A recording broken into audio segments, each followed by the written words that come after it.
Dan jika kau ragu,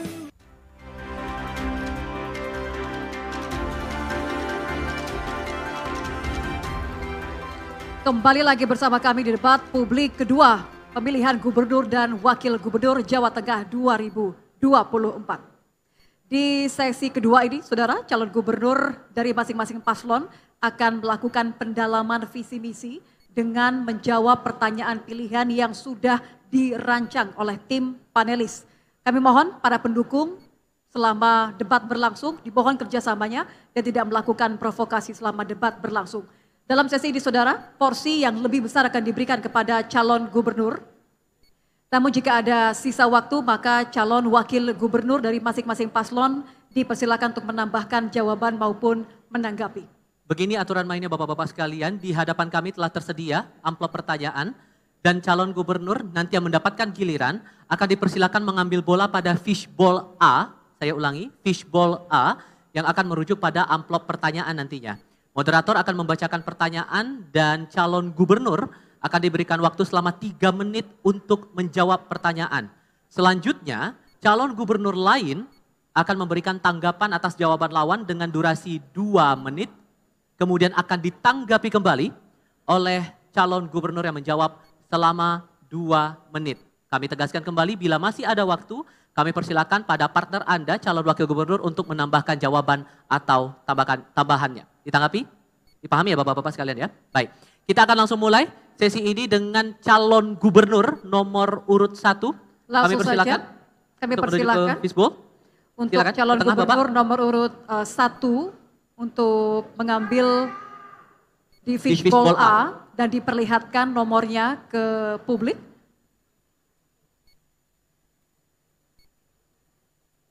Baik, nomor 4 ya. Nomor 4 mohon diletakkan kembali di wadah kosong di tengah, Bapak.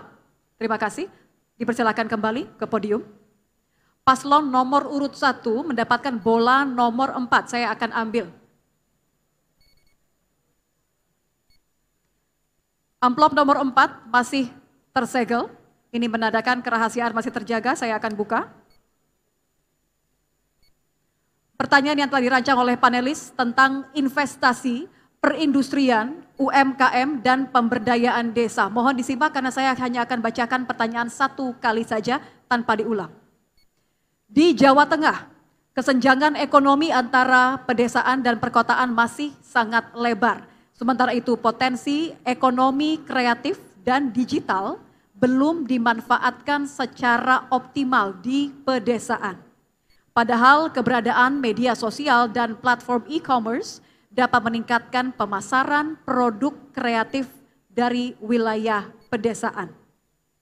Saya lanjutkan pertanyaannya, apa strategi dan langkah konkret yang akan paslon lakukan untuk mendorong pengembangan ekonomi kreatif dan digital di pedesaan agar tercipta peluang usaha baru yang dapat mengurangi ketimpangan ekonomi antara desa dan kota?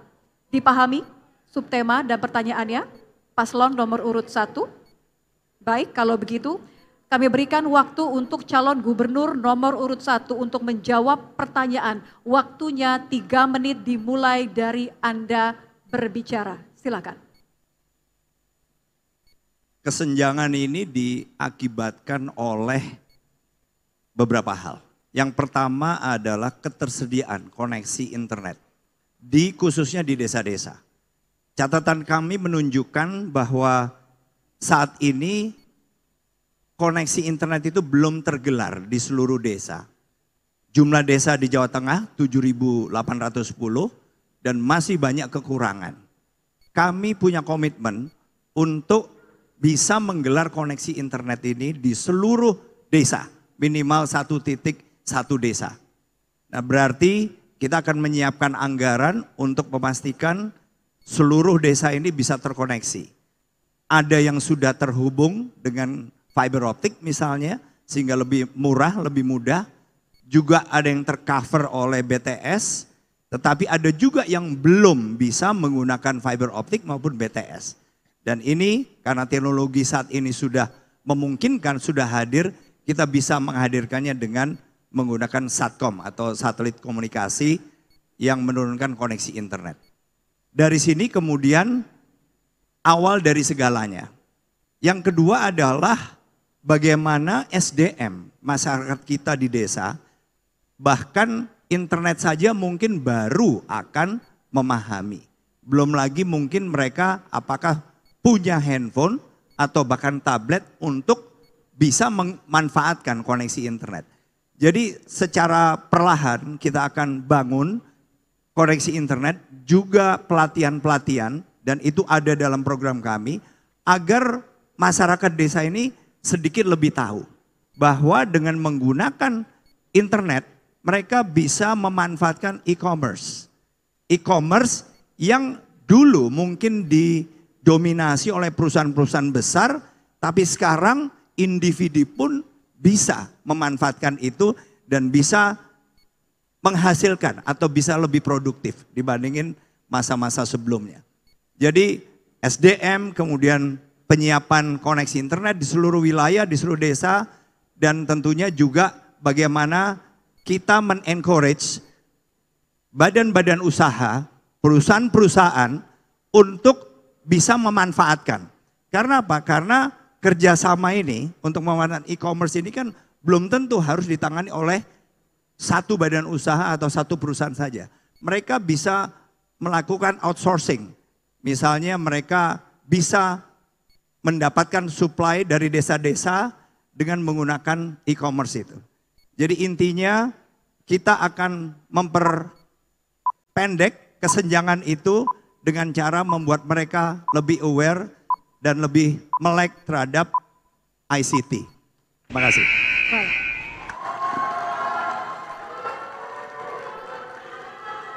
Selanjutnya kami persilakan untuk calon gubernur nomor urut 2 untuk menanggapi. Waktunya 2 menit dimulai dari Anda berbicara. Silakan. Baik, terima kasih saudara moderator. Titik beratnya tadi adalah terkait dengan ekonomi kreatif. Kita tahu bahwa di dunia ini telah mencatat 2 kota kreatif. Yang pertama adalah Pekalongan, yang kedua adalah Solo.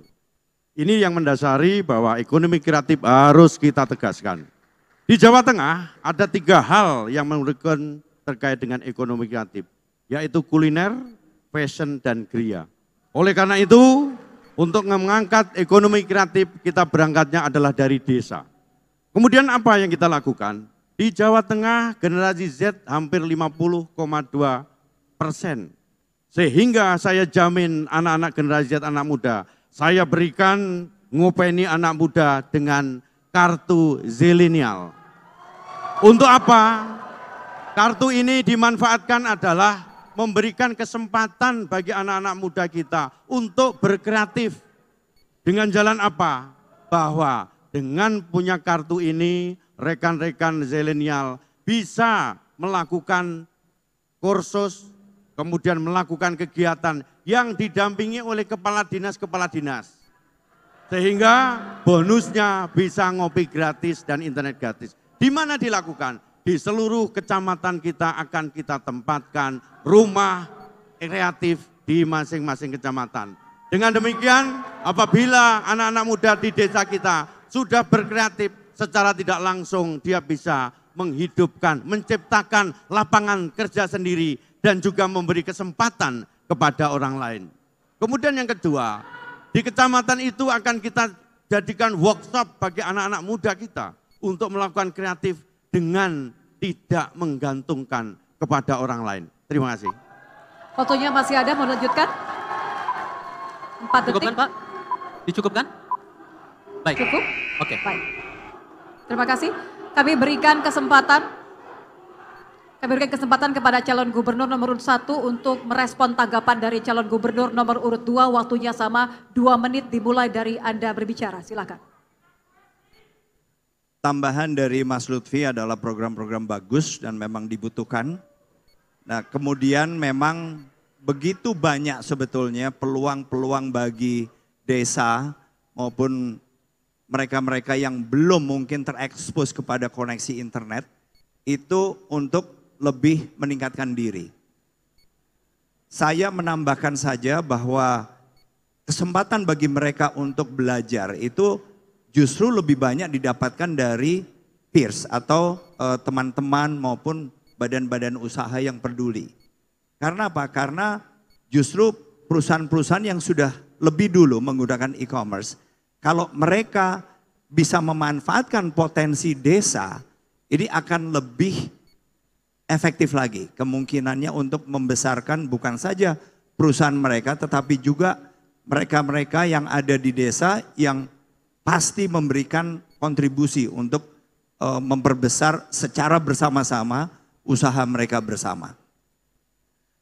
Memang yang menjadi tantangan adalah bagaimana kemudian kita bisa menyiapkan tambahan device sehingga mereka yang tadinya belum pernah terekspos, ada sekitar mungkin 18%-an dari masyarakat Jawa Tengah ini yang belum pernah terekspos atau belum terhubung dengan internet. Nah, ini memang tantangan tersendiri. Anggaran yang kita miliki, kita pernah hitung, bisa memberikan tetapi sifatnya bertahap. Tapi kami yakin dalam 5 tahun ke depan, mereka-mereka ini minimal bisa menambah kapasitas maupun kemampuan masing-masing untuk memiliki device yang bisa terkoneksi ke internet secara langsung. Terima kasih. Baik. Terima kasih calon gubernur nomor 2. Baik, kita akan langsung masuk ke putaran berikutnya dan kami berikan kesempatan untuk calon gubernur nomor urut 2 mengambil bola di fishbowl A. Silakan ke tengah Bapak. Di fishbowl A, yang A Bapak sebelah. Oke. Dan tunjukkan angkanya ke kamera. Nomor, boleh diputar sedikit Bapak, biar terlihat. Nomor 1, baik. Silakan ditaruh di wadah kosong di tengah Anda Bapak. Calon gubernur nomor urut 2 mengambil nomor 1. Mohon tenang teman-teman, mohon kerjasamanya, terima kasih. Ini amplop nomor 1. Saya akan membacakannya 1 kali saja dan tidak ada pengulangan sehingga mohon dicermati dengan saksama. Pertanyaan untuk calon gubernur nomor urut 2 tentang lingkungan hidup, perubahan iklim, dan penanggulangan bencana.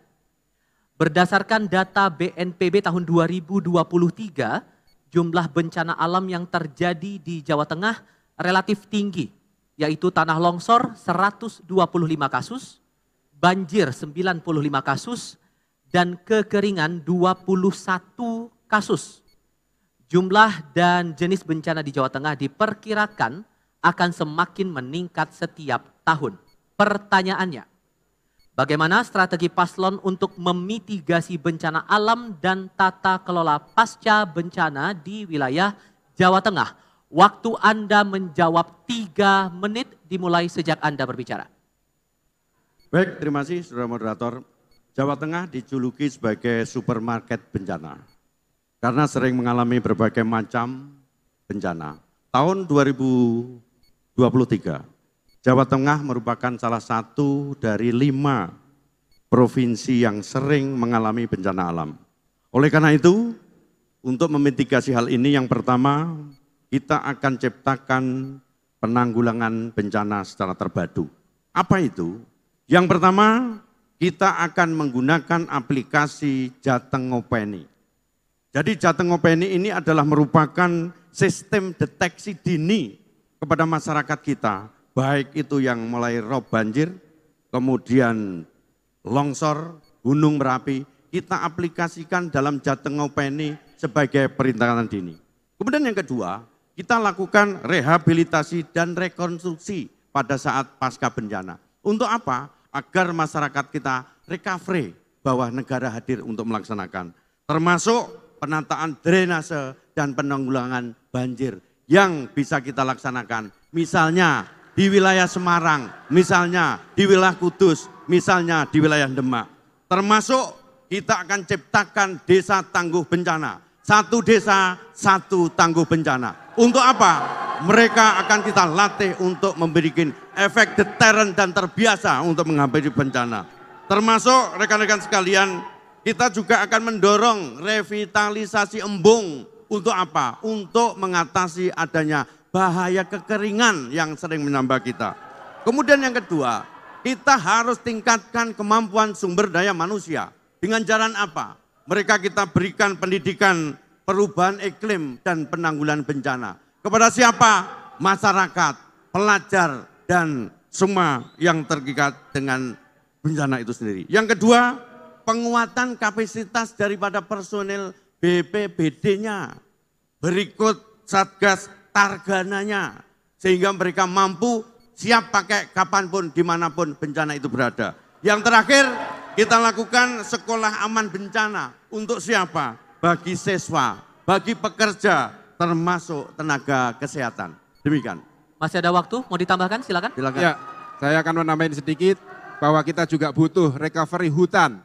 Saya pernah melihat hutan yang ada di Jawa Tengah semakin gundul, maka kita akan mengajak masyarakat dalam desa untuk revitalisasi hutan kita sebagai penanggulangan bencana banjir di kawasan Kabupaten Pati. Terima kasih. Masih ada waktu, mau ada tambahan lagi Bapak-Bapak? Dicukupkan?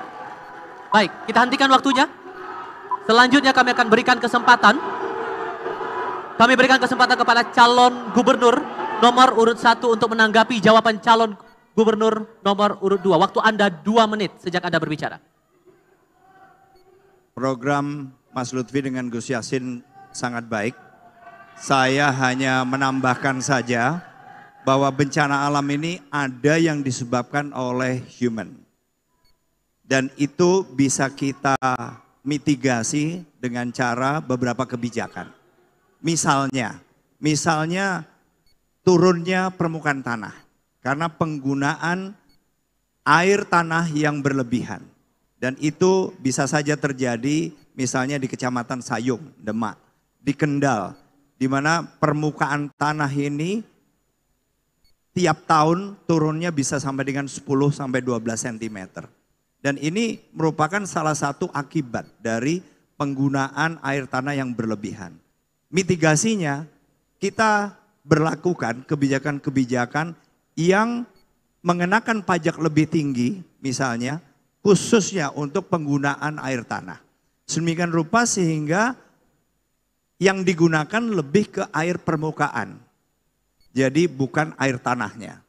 Nah, kemudian juga misalnya banjir yang disebabkan oleh gundulnya hutan, dan ini juga bisa kita berikan insentif kebalikannya. Insentif bagi usaha-usaha atau perusahaan-perusahaan yang kemudian bisa menunjukkan bahwa mereka bisa menghijaukan kembali sektornya atau propertinya maupun usaha di sekitarnya. Sedemikian rupa sehingga kita meringankan, memberikan insentif kepada mereka, tetapi juga usaha untuk memitigasi itu dilakukan oleh swasta. Dan karena mereka yang punya kepentingan, saya meyakini ini akan lebih efektif.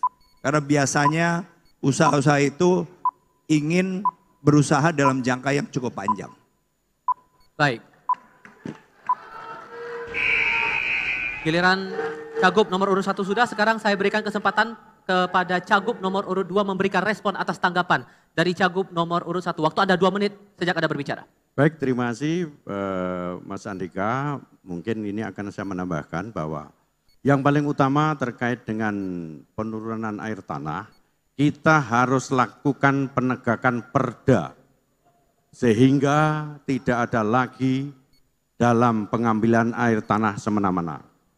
Perda itu diatur dan dilaksanakan evaluasi pengambilan air tanah adalah 1 tahun sekali. Manakala saya dengan Gus Yassin nanti menjadi gubernur, perda itu akan kaya revisi untuk 3 bulan sekali kita lakukan evaluasi pengambilan air tanah untuk tidak dilakukan semena-mena. Itu yang pertama. Kemudian yang kedua, apa solusinya? Kita harus menggunakan desalinasi. Dengan apa? Untuk merubah air tawar menjadi air air asin menjadi air tawar. Yang sudah dilaksanakan oleh Undip, yang sekarang dipraktekkan di Sayung. Jadi air asin kita rubah menjadi air tawar. Sehingga pengambilan air yang semena-mena, yang tidak melalui aturan, yang melanggar aturan sebagai perda, dapat dimitigasi dengan adanya pengambilan atau alat yang sudah dicontohkan oleh Undip. Oleh karena itu, saya nanti akan berjanji bahwa untuk selanjutnya koordinasi dengan BUMD kita, dengan PUMD kita untuk melaksanakan kegiatan dengan adanya penggunaan air tanah itu sendiri. Demikian selesai. Masih ada waktu? Ada tambahan? Atau cukup? Oke, kita hentikan waktunya dan kita beri apresiasi untuk kedua pasangan calon untuk sesi kali ini. Baiklah Bapak dan Ibu, masing-masing pasangan calon 1 dan 2 telah menjawab pertanyaan dari panelis dan ditanggapi oleh paslon lainnya serta merespon balik tanggapan dari masing-masing calon gubernur. Di segmen berikutnya kita akan mendengar pendalaman visi misi, namun kali ini dari masing-masing calon wakil gubernur. Tetaplah bersama kami tetap mohon kerjasamanya para pendukung, tidak memprovokasi. Kami akan kembali usai jeda di debat publik kedua pemilihan gubernur dan wakil gubernur Provinsi Jawa Tengah 2024.